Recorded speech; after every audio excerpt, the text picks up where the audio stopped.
in defense of Armin's talk no jutsu and the problems with 137. Spoilers for the ending of Attack on Titan, but particularly chapter 137 of the Rumbling arc. Please be warned. 3, 2, 1, go. As the discussions around the ending to Attack on Titan continue, I wanted to make a detailed video about my problems on Eren's character in chapter 139, but another YouTuber by the name of Zenith niManga made such an excellent video on the topic there was nothing I could really add to it. So if you're wondering my thoughts on Eren in particular, please go check out their video. Links in the description. It's great. It pretty much sums up everything I've been feeling about Eren after the final chapter and presents it in a very level-headed way, which I 100% appreciate in the realm of today's YouTube clickbait and outrage. To discuss another topic of heavy debate with the ending of Attack on Titan, people have been going back and trying to make sense of the last few chapters and the Rumbling arc overall. One of the biggest talking points centers around Armin, aka Eren's friend. Do you see what I did there? Quite a few people have claimed Armin's use of talk no jutsu was a cop-out for a full-scale rumbling, and it seemed kind of like a quick and easy turnaround for the Alliance with just a few words. What we got, and what we have to believe, is that Zeke stopped the rumbling because Armin showed him a leaf and did the ultimate talk no jutsu, even more powerful than Naruto's, just as he always does. But before we get into unpacking that, let's clarify. What is talk no jutsu? Talk no jutsu was coined from Naruto. Naruto himself is famous in the anime community for being able to talk down homicidal mass murderers into changing their ways. And it is memed on for the idea that most times an unknown kid who has never really even seen the same level of trauma, hardship, and war that these villains have can somehow talk them into changing their minds. This is even something that their closest family, friends, and mentors have failed to do. But through the special power of being the protagonist, he's able to sway the hearts and minds of stone-cold murderers who have heartlessly leveled entire countries before. Now, of course, this is by no means a dig at Naruto. Like all words and phrases we use on the internet, things have been often simplified and diluted down to quickly convey a point. Naruto, I would say, is a victim of talk no jutsu sometimes, but not all the time. The point being, when people are complaining about talk no jutsu, they're usually complaining about how easy or how quickly complex problems are being solved when they've already come down to physical fights. Because in most cases, characters only go down to exchanging blows when they've already exhausted all efforts in trying to get the others to understand how they feel and failed. Then they have no choice but to bring each other down by force. Now, the idea of talking to Eren to try to get him to stop has always been on the forefront of Armin and Mikasa's mind. They've consistently told the Alliance that they want to speak to Eren first, and when asked if Eren could be reasoned with, they would have to ask themselves, would they be able to kill him? Armin himself was never built to be a fighter. This was apparent from day one. He used a sense of strategy and thinking to get them through tough situations. He even goes as far as using his enemy's psychology against them when he needs their guards lowered. The man is written not just to be the smarty of the group, but also the one who's willing to use his words to shift perceptions and manipulate people to fit his goals. So in chapter 137, when people say Armin used talk no jutsu to turn the tide after a conversation with Zeke, are they right? Short answer, no. Long answer, no. To me, the reasons talk no jutsu becomes talk no jutsu is not because people talking ends the conflict, but the disbelief you get from one or both characters for their raison d'etre was changed with a few words. It's not crazy to want big boss battles to end with an exchange of blows, but when the antagonist is so overpowered and has been shown to hold powers that the protagonists really have zero chance against, it becomes unbelievable that the heroes would be able to pull some magic MacGuffin out of their hat and win the day that way. Sometimes the only way to win is by talking. Trying to understand someone else's perspective and getting them to question their resolve can be much more difficult than landing as many blows as you can on them. The reason why I can see Naruto getting shat on by talk no jutsu is because there are many instances where the exchange of ideas doesn't seem believable enough to get the antagonist to back down, especially when others with even stronger ties to the characters have failed before. But Attack on Titan's talk no jutsu succeeds in ways Naruto's did not.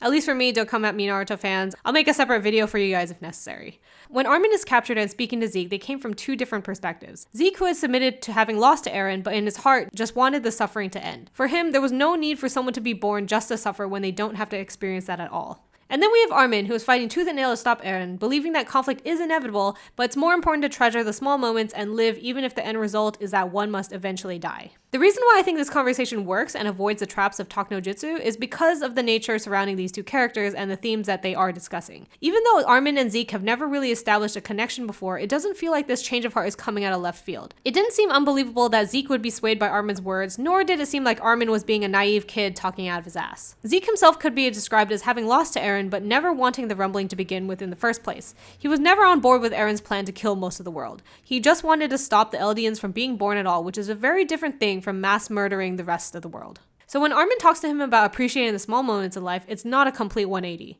It's only getting Zeke to accept that the lives of the Eldian people mattered, even if their fates were doomed to be mired in tragedy because of the Titan curse.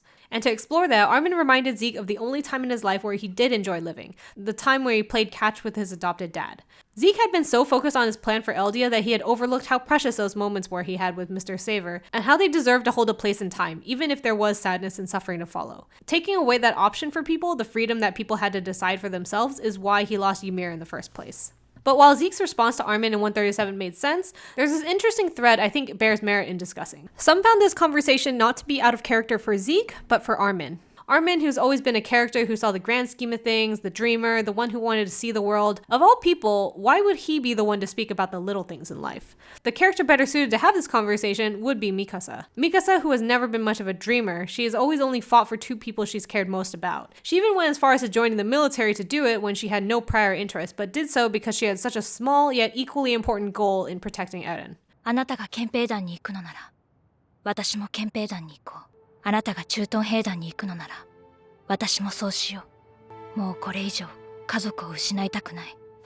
Out of all the characters, Mikasa has been the one to attach meaning to seemingly insignificant moments or small acts that other people might otherwise overlook. Eren wrapping a scarf around her being the most prevalent example. She refers to it again and again as her way of appreciating how small a simple act could mean so much. And she's always usually the one to look back at their times with innocence, with either a fondness or a sadness that they could never be able to go back to such a time. It's clear that she cherishes these moments probably way more than Eren and Armin, who always look to the future rather than looking back. Even her trademark line speaks to this very clearly. この世界は残酷だ。そして、とても美しい。 It is the perfect culmination of this conversation Armin had with Zeke, because no matter how ugly the world gets, there are small moments of beauty to be found in it, which is essentially what this leaf and baseball were trying to represent. After hearing this perspective, I think that would have made so much sense for Mikasa and done so much for her character if she was the one to articulate this. While we as readers know that she feels this way, it's never been explored to this much depth. But of course, just because Armin's reason for being has always been at the bigger moments doesn't mean he can't appreciate the smaller ones either. Almost none of these characters in Attack on Titan are cardboard cutouts, so to me, Armin could very well be able to understand and articulate this, even if he's not the ultimate embodiment of this idea either. And just from a writer/thematic point of view, Armin needed this moment to really make it indisputable that Levi made the right choice in saving him instead of Erwin.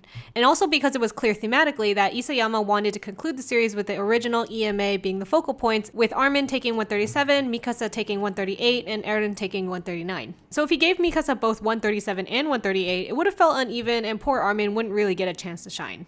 My problem with 137 isn't so much as Armin's talk with Zeke that convinced him to join the fight, but really the pacing of the panels that followed after. In broad strokes, yes, we know this should be the thing that turns the tide and helps the Alliance score the win at the end. But the pacing of these pages and the quick turn of the tide just made it look like the ultimate Deus Ex Machina just fell into their lap. It takes a little bit less than a half a chapter to blow up his head and his skeleton, while it took several chapters before to even get not even close to that. To me, the talk no jutsu was fine. The action that followed was not. Because they were able to summon the past titans to help them, it was really said that Zeke had the power to stop Eren this entire time.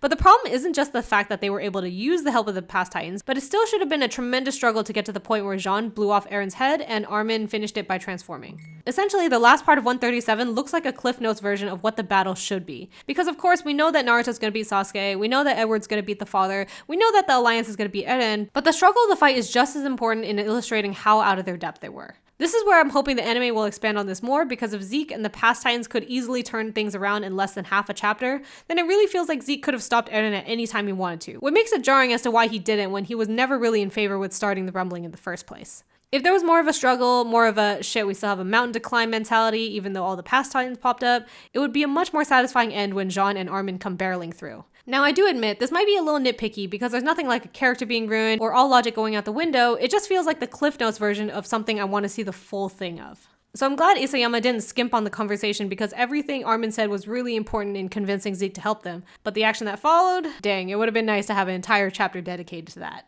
But this is just my opinion, please let me know yours. I think this can definitely be expanded on in an anime, but with MAPPA's tight time constraint, I'm not sure it's gonna happen, but I guess we'll see. Thank you so much for watching to the end of this video. I know Attack on Titans have been going through a lot right now, so I'm sure you have a lot of thoughts and feelings to put in the comment section down below. Let me know what you think about Armin's talk with Zeke, and for extra spice, tell me if you would have liked Mikasa to have that moment instead. Make sure to like this video. If you're not already subscribed, please consider doing so. I have some more video essays I want to put out in the future, so please stay tuned for that. Ah, beautiful day. What a day. Oh, can you just be normal for once?